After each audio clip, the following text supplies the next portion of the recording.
নমস্কার বন্ধুরা, সবাইকে শুভ সকালের অনেক অনেক শুভেচ্ছা। রোশনাইয়ের আজকের পর্বের রিভিউ নিয়ে আমি পৌঁছে গেছি তোমাদের সামনে। বাংলা সিরিয়াল সমাচারে তোমাদের সবাইকে স্বাগত জানিয়ে আজকের পর্বের রিভিউ আমি শুরু করছি। গুরুজি বলছেন যে সুরঙ্গমা বাচ্চাটির মাতৃত্ব স্বীকার করে না।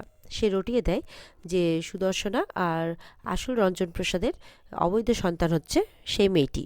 তখন তো সুরঙ্গমা যেহেতু বড়লোক বাড়ির বউ, তখন ওকেই সবাই বিশ্বাস করে। তারপর সুদর্শনা বাচ্চাটিকে মানুষ করার জন্য স্মৃতিতে সিঁদুর পড়ে, আর এটা সুরঙ্গমা যেটা রটিয়েছিল সেটাই মেনে নেয়, নিয়ে সবার আড়ালে গিয়ে বাচ্চাটিকে মানুষ করতে থাকে।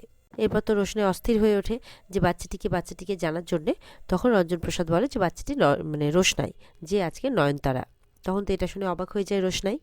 বলছে আর তার সামনে যে দাঁড়িয়ে আছে সেই হচ্ছে আসল রঞ্জন প্রসাদ, মানে রোশনাইয়ের বাবা। বলছেন যে বলো, তুমি কি তোমার বাবাকে ক্ষমা করতে পারবে?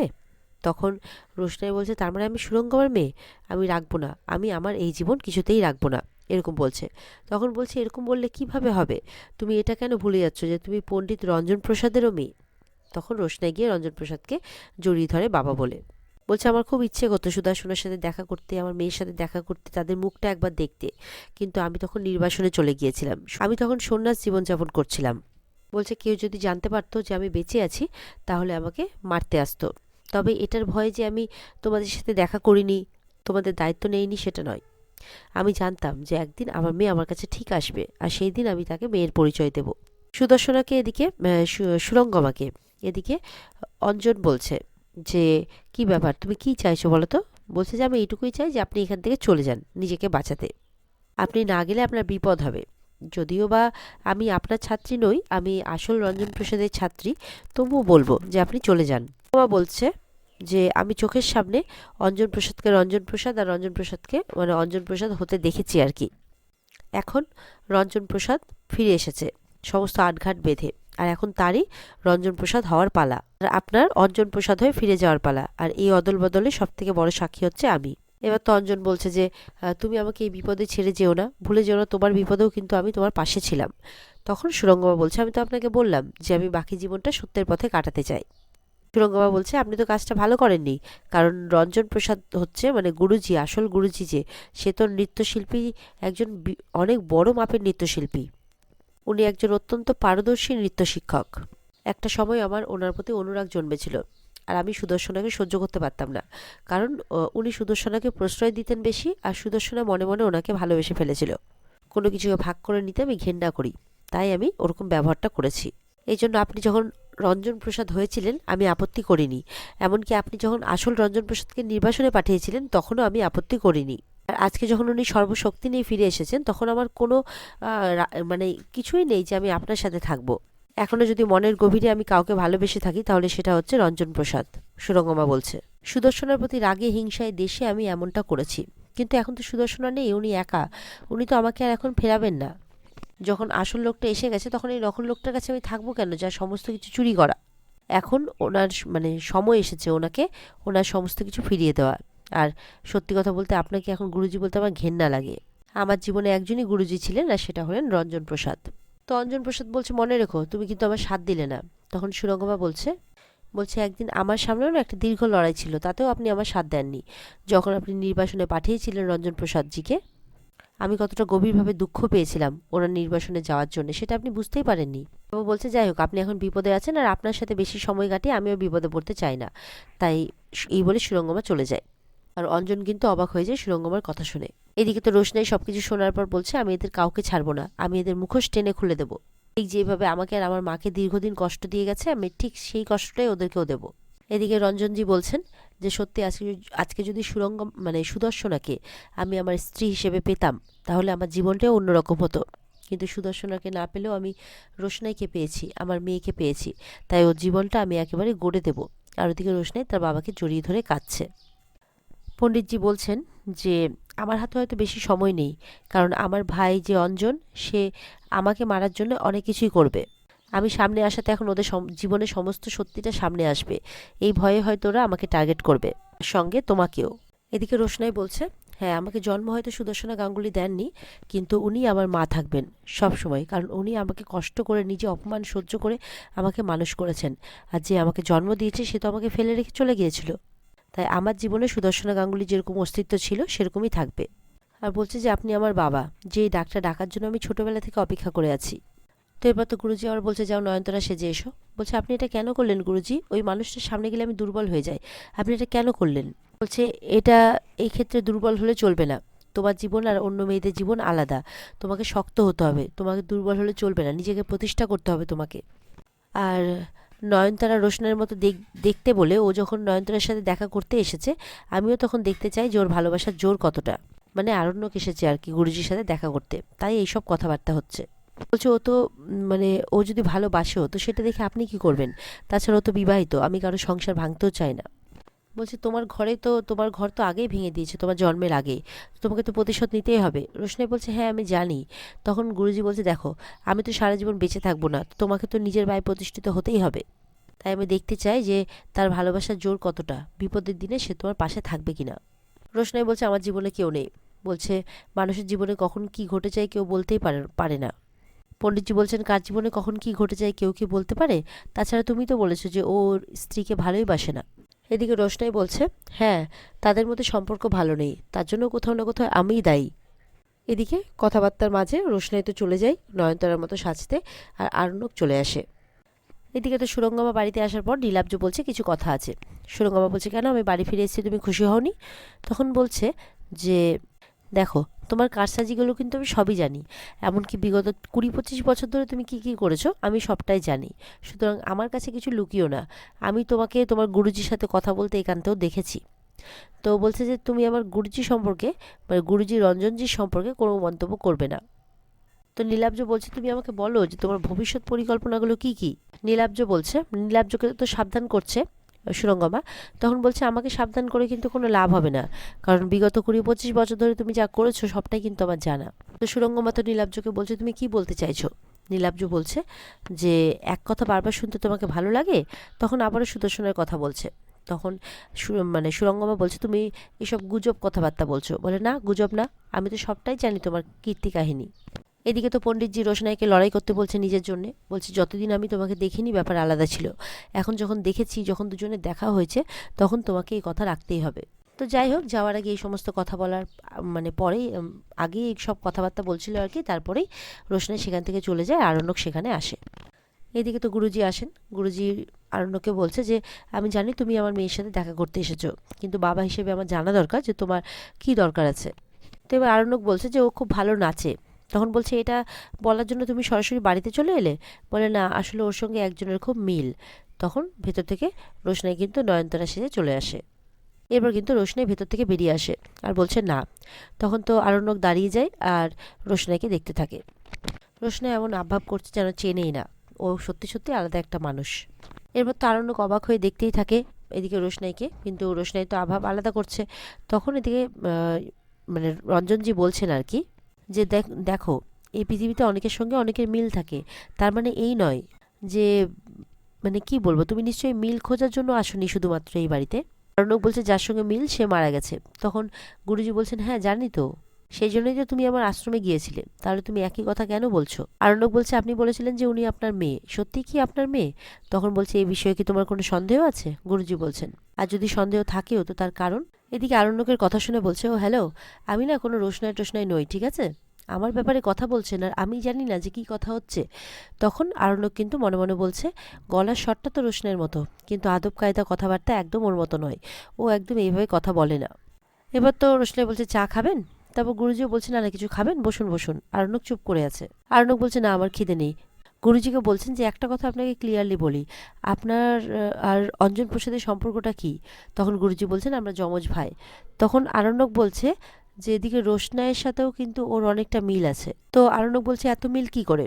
তো পণ্ডিতজি বলছেন যে, স্বাভাবিক ব্যাপার, আমার আর আমার ভাইয়ের মধ্যে এত মিল রয়েছে, তাই আমাদের মানে হয়তো মেয়ের মধ্যেও মিল আছে কারো না কারোর সাথে। তখন বলছে, তার মানে যে মারা গেছে রোশনাই, তিনি আপনাদেরই আত্মীয়? তো রঞ্জনজি বলছেন যে, আমার তো আমার ভাইয়ের সাথে দীর্ঘদিন যোগাযোগ ছিল না, তাই আমি ওর জীবনের কোনো ঘটনাই তোমাকে বলতে পারবো না। তবে স্টেজে তুমি যখন ওকে দেখে চিৎকার করেছিলে তখনই আমি এটা বুঝতে পেরেছিলাম। এত কিছু শোনার পর আরণ্যক বলছে সবই যেন মাথার উপর দিয়ে যাচ্ছে, মাথাটা কাজ করছে না, কিছু বুঝতে পারছি না আমি। নয়নতারা বলছে কেন মাথা ঘামাচ্ছেন বলুন তো আপনি, মানে আপনার নিজেরও মাথা ঘামাচ্ছেন আর এখানে এসে আমাদেরও মাথা ঘামাচ্ছেন। তখন আরণ্যক বলছে মাথা ঘামাবো না আমি। তখন এদিকে এই রোশনাই মানে নয়নতারা বলছে কে ছিলেন উনি শুনি আপনার। বারবার করে আরণ্যকের সে বিয়ের স্মৃতিগুলো মনে পড়ছে। তখন গুরুজি বলছেন বুঝতে পেরেছি, তুমি তাকে খুব ভালোবাসতে। পণ্ডিতজি বলছেন তোমরা কি কোনোভাবে মানে বিবাহিত ছিলে, মানে ভালোবাসতে একে অপরকে? তখন বলছে আমরা বিবাহিত ছিলাম, কিন্তু কেউ আমাদের বিয়েটা মেনে নেয়নি। এটা শুনে পণ্ডিতজি অবাক হন। হ্যাঁ, প্রথম দিকে হয়তো আমরাও মেনে নেইনি, কিন্তু পরে আমরা দুজনেই মেনে নিয়েছিলাম যে ওই বিয়েটা আমাদের জীবনে আসল বিয়ে ছিল। তখন পণ্ডিতজি বলছে বুঝলাম, কিন্তু সে তো আর বেঁচে নেই। পণ্ডিতজি বলছেন যে কিন্তু সে তো আর ফেরত আসবে না, তাই বলছি তুমি বরঞ্চ একটা বিয়ে করে নিজের সংসার পাতো। আরণ্যক বলছে আমার বিয়ে হয়ে গেছে। তখন পণ্ডিতজি বলছে তার মানে তুমি একজনকে ভালোবাসার একজনকে বিয়ে করেছো। তখন আরণ্যক বলছে আপনি বুঝবেন না, মানুষ অনেক পরিস্থিতিতেই পড়ে যায়। সেই ব্যাখ্যাটা আমি এখন দিতে চাই না, যেটা সত্যি আমি সেটাই আপনাকে বলে দিলাম। এরপরে রোশনাই কিন্তু আবারও খাওয়ার অফার করছে আরণ্যককে, কিন্তু আরণ্যক বারবার বলছে আমার খিদে নেই। তখন রোশনাই বলছে এরকম করলে কিভাবে হবে, মানে আপনি কি যাকে ভালোবাসেন তাকে ফেরত পাবেন? পাবেন না তো, সে তো মারা গেছে। তো নয়নতারা বলছে আপনি এক কাজ করুন, জীবনটা আবার নতুন করে শুরু করুন। তখন আরণ্যক বলছে না, হবে না সেটা, কারণ আমার জীবনে রোশনাইয়েরই অস্তিত্ব আছে, আর তার সাথে আমার বিয়ে হয়েছিল, সেই আমার সব, আমি আর নতুন করে কোনো কিচ্ছু করব না। যেটা শুনে কিন্তু রোশনাই একটু অবাক হয়, বলছে আমি বেঁচেই থাকতে চাই না, আরণ্যক বলছে। এদিকে পণ্ডিতজি বলছে তার মানে একটা মেয়ের জন্য তুমি নিজের জীবনটা মানে বরবাদ করে দেবে, তাই তো? তখন আরণ্যক বলছে রোশনাই যে সে মেয়ে নয়। আরণ্যক বলছে আপনি রোশনাইকে চেনেন না, তাই ও কেমন সেটা আমি আপনাকে কোনো মতেই বোঝাতে পারবো না। দেখো আমার ভাই সম্পর্কে তেমন কিছু আমার জানা নেই, তার যে একটি মেয়ে আছে বা কন্যা সন্তান আছে বা এরকম কোনো কিছু আছেও কিনা আমার সেরকমও কোনো ধারণা নেই। আর মেয়েটিকে তো আমি কোনোদিনও দেখিনি, তাই আমার কোনো আত্মীয়তা বোধ জাগছে না। এদিকে নীলাব্জ বলছে সুরঙ্গমাকে, যেই মানুষটা তোমার জন্য প্রতিদিন প্রতিনিয়ত অপমান হয়ে মানে নীরবে মুখ বুজে বিনা দোষে প্রতিদিন অসম্মানিত হয়ে চলে গেছে, তাকে তুমি ফিরিয়ে আনতে পারবে? তখন সুরঙ্গমা বলছে উফ, এত পুরনো কথা কেন টেনে আনছো, তখন তো কিছু বলনি। নীলাব্জ বলছে তখন আমি মুখ বুজে থেকে গেছি, কিন্তু এখন তো তোমাকে সত্যের মুখোমুখি হতেই হবে নীলাঞ্জন মানে সুরঙ্গমা। তখন বলছে যে কিসের সত্যির কথা বলছো তুমি? সুরঙ্গমা বলছে বলছে সেই যে নয়নতারা মেয়েটি বা হতেও পারে সে রোশনাই, তার যে একটা সুন্দরভাবে স্বাধীনভাবে জীবনে বাঁচার অধিকার আছে, সেই অধিকারটা তাকে ফিরিয়ে দিতে হবে। এমনি তোমার মান সম্মান মাটিতে গড়াগড়ি খাচ্ছে, তুমি নতুন করে এটা কি আর বাড়তি হতে দিও না, নাহলে সমস্যাটা তোমারই তৈরি হবে। নীলাব্জ বলছে আর কি সুরঙ্গমাকে। সুরঙ্গমা বলছে আমি কি করেছি বলো তো?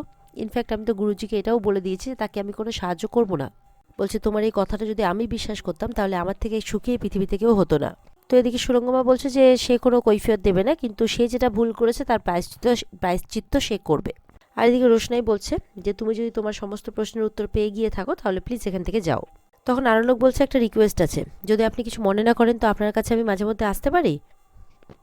নয়নতারা রেগে যায়, কি বলতে চাইছেন আপনি? আপনি এতটা ফরওয়ার্ড হওয়ার চেষ্টা করছো কেন? আপনি আমার সাথে কেন দেখা করতে আসবেন? আশ্চর্য তো। তখন বলছে না না, আপনি আমাকে ভুল বলছেন, আমি সেইভাবে বলতে চাইনি, আরণ্যক বলছে। এরপরে পণ্ডিতজি বলছে দেখো, তুমি ওর কাছে এসে বসে থাকলে তো ঠিক দেখায় না, তুমি তো নিশ্চয়ই কিছু কাজ করো, তো সেই কাজে মন দাও। তখন রোশনাই বলে ফেলে বাবা ওর কাছে খুব ভালো জব আছে। আরণ্যক তো অবাক হয়ে যায়, তুমি জানলে কি করে? তখন রোশনাই বলছে আরে তোমার সাথে যে এসছিল না কালকে তোমার বন্ধু, সেই তো বলেছে, আর তুমি আমার ব্যাপারে সমস্ত ইনফরমেশান রাখতে পারো, আমি তোমার ব্যাপারে রাখতে পারি না। তখন আরণ্যক বলছে ও আচ্ছা। তখন এরপরে পণ্ডিতজি উঠে বলছেন যে যাও তুমি বরঞ্চ তোমার কাজে এবার মন দাও, এইসব তুমি ভুলে যাও।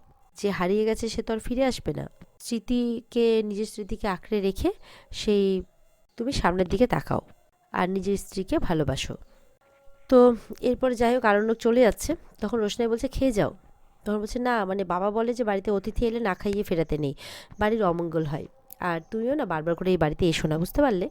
তখন প্লিজ মানে বলছে প্লিজ খেয়ে যাও। তখন আরণ্যক বলছে প্লিজ কী খাওয়াবে বলো? বলে পরোটা, আজকে আমাদের বাড়িতে পরোটা হয়েছে। বলে আচ্ছা ঠিক আছে, তাই এনে দাও। এদিকে পণ্ডিতজি বলে দেখো তুমি যদি বারবার আসো তো আমার মেয়েটাকে নিয়ে যদি কোনো কথা হয় আমি তো ওর ভালো জায়গাতে বিয়েও দিতে পারবো না, বুঝতেই পারছো। এদিকে কিছুক্ষণ পর দেখা যাচ্ছে যে আরণ্যক কিন্তু বাড়ি ফিরে আসে, আর এদিকে গরিমা তার লাগেজ গোছাচ্ছে। আরণ্যককে দেখে বলছে কি হয়েছে, তোমার শরীর খারাপ? আরণ্যক বলছে না কিছু না। এদিকে গরিমা বলছে তুমি তো নয়নতারার সাথে দেখা করতে গিয়েছিলে, রোশনাইয়ের মতো দেখতে কিনা, মানে দেখতে বলে তার জন্য।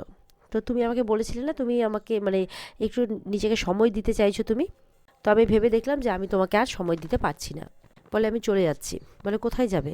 বলে আমি আমার মায়ের কাছে চলে যাচ্ছি, আর শুধু এই নয় আমি সারা জীবনের মতো চলে যাচ্ছি, আর আমি ফিরে আসবো না। যদি এরকমটা কখনো আমি ভাবিনি, ওদিকে তোমার মা বাবাও খুব রিকোয়েস্ট করছেন আমার কাছে, কিন্তু তবুও আমার কিছু করার নেই। আরণ্যক অবাক হয়ে গরিমার দিকে তাকিয়ে আছে। এদিকে আরণ্যক গরিমাকে রিকোয়েস্ট করছে, যেও না গরিমা, আমাকে সবাই ছেড়ে চলে যাচ্ছে, তুমিও ছেড়ে চলে যাবে? আমি তো তোমাকে জোর করতে পারি না, তবে রিকোয়েস্ট করতে পারি, প্লিজ যেও না। গরিমা বলছে, কেন বলো তো আরণ্যক? আরণ্যক বলছে, জানি না, আমি আর পারছি না। গরিমা বলছে, তুমি অনেকটা স্ট্রেস নিয়ে ফেলেছো, এক তো অসুস্থ, এখনো ঠিকমতো সুস্থ হওনি, তার মধ্যে এতটা স্ট্রেস নিয়েছো, ওই জন্য এরকমটা হচ্ছে। গরিমা বলছে, তুমি ভালো করে বিশ্রাম নাও, সব ঠিক হয়ে যাবে। গরিমা বলছে, এখন রোশনাই নেই, এখন তোমার আমার কথা মনে পড়ছে কেন বলো তো? যখন রোশনাই থাকে না তখন তোমার আমার কথা মনে পড়ে, আর যখন ও থাকে বা ওর কথা ভাবো তখন তো আমাকে ভুলেই যাও। কেন, আমার কি কোনো সেলফ রেসপেক্ট নেই? আরণ্যক বলছে, আমি খুব খারাপ মানুষ না। গরিমা বলছে, তুমি খারাপ না ভালো সেটা বিচার করার আমি কে? আমি শুধু এটুকু বলতে পারি যে তুমি আমার সাথে যেটা করেছো সেটা ঠিক করোনি। গরিমা বলছে, তুমি কি করে ভাবলে তুমি আমার সাথে থাকবে আর অন্য একটা মেয়ের কথা ভাববে আর আমি সেখানে তোমার সাথে থাকবো? আরণ্যক বলছে, আমার জীবনটা হঠাৎ করে জটিল হয়ে গেল গরিমা। গরিমা বলছে, তোমার জীবনে কি হয়েছে আমি জানি না, কিন্তু তুমি আমার জীবনটাকে জটিল করে তুলেছো। বলছে, আজকে তোমার সাথে মানে একটা সম্পর্ক ছিল বলে আমার জীবনে এতটা জটিলতা, আমাকে এতবার ভাবতে হচ্ছে, আমাকে ভাবতে হচ্ছে যে তুমি আর আমার আছো কিনা। প্রত্যেকটা মুহূর্তে ভাবতে হচ্ছে যে রোশনাইয়ের জন্য আমি তোমাকে হারিয়ে ফেলবো কিনা। আর আজকে রোশনাইয়ের মতো দেখতে একটা মেয়ের কথা, মেয়েকে দেখতে পেয়ে তুমি তার কাছেও ছুটে চলে গেলে। তুমি কি ভাবছো তুমি এইভাবে একটা মেয়ের কাছে চলে যাবে, মেয়েটা তোমাকে অ্যাকসেপ্ট করে নেবে? তুমি নিজেকে এত সস্তার বানিয়ে ফেলছো কেন? আর ওদিকে দেখা যাচ্ছে রোশনাই তার বাবার সাথে কোথাও একটা যাচ্ছে। এদিকে তো গুরুজি রোশনাইকে বলছেন যে, আমাকে ক্ষমা করো মা, যে যখন তোমাদের প্রয়োজন ছিল আমাকে, আমি তোমাদের পাশে দাঁড়াতে পারিনি, আমি সুদর্শনের পাশে দাঁড়াতে পারিনি। আজও আমার এই কথাগুলো ভেবে খারাপ লাগে। আরণ্যক বলছে, শুধু ওই রোশনের মতো দেখতে, তাই আমি একটু জানতে গিয়েছিলাম। তখন গরিমা বলছে, শুধুমাত্র, আরে ওরা দুজন, গরিমা বলছে ওদের দুই বাবা একরকম দেখতে, একজন রঞ্জন প্রসাদজি, একজন অঞ্জন প্রসাদজি, হয়তো দুই ভাই একরকম দেখতে বলে তাদের মেয়েরাও একরকম দেখতে হয়েছে, এটা নিয়ে এত ভাববার কি আছে? আচ্ছা, তোমার কাছে কি এখন রোশনাই আর নয়নতারা দুজনেই এক? তাহলে তো আমি বুঝবো যে সত্যি সত্যি তুমি রোশনাইকেও ভালোবাসোনি। আরণ্যক তখন হঠাৎ করে বলছে, রোশনাইকে কে খুন করলো? গরিমা বলছে, আমি তো নিশ্চয়ই করিনি, তাহলে আমাকে কেন জিজ্ঞাসা করছো? আরণ্যক বলছে, না এমনি আর কি। তখন ওদিকে দেখা যাচ্ছে রোশনাই তার বাবাকে বলছে, তুমি এরকম করে কেন বলছো বাবা? এতে তো তোমার কোনো দোষ ছিল না, সব দোষ তো পরিস্থিতির ছিল। বলছে, তুমি ভাবতে কোথাও যে আমি তোমার সাথে দেখা করতে আসবো, আবার আমাদের দেখা হবে, এরকমটা ভাবতে? তখন ওর বাবা বলছে, হ্যাঁ হয়তো মনের কোণে কোথাও না কোথাও এই আশাটা ছিল, আসলে আশাতেই তো মানুষ বাঁচে। রোশনাই বলছে, তোমারও তো সন্ন্যাস নেওয়ার ইচ্ছা ছিল না, তারপরেও তো তোমাকে নিতে হয়েছে, তোমার মনের মধ্যে এই দুঃখটাও ছিল যে তুমি তোমার বাচ্চাকে বাঁচাতে পারোনি। তো এই সমস্ত কথাবার্তা হতে থাকে বাবা মেয়ের মধ্যে। আর এখানে আজকের পর্ব শেষ হয়ে যায়। তো বন্ধুরা, এই ছিল আজকের পর্বের রিভিউ। ভালো লেগে থাকলে অবশ্যই পর্বকে লাইক, কমেন্ট আর আমাদের সাথে জুড়ে থাকতে আমাদের চ্যানেলকে সাবস্ক্রাইব করতে ভুলবে না। পর্বের বিস্তারিত দেখতে অবশ্যই স্টার জলসার পর্দায় চোখ রাখবে। তাহলে দেখা হচ্ছে তোমাদের সাথে আগামীকালকে নতুন পর্বের রিভিউ নিয়ে। সবাই ভালো থাকবে, টাটা।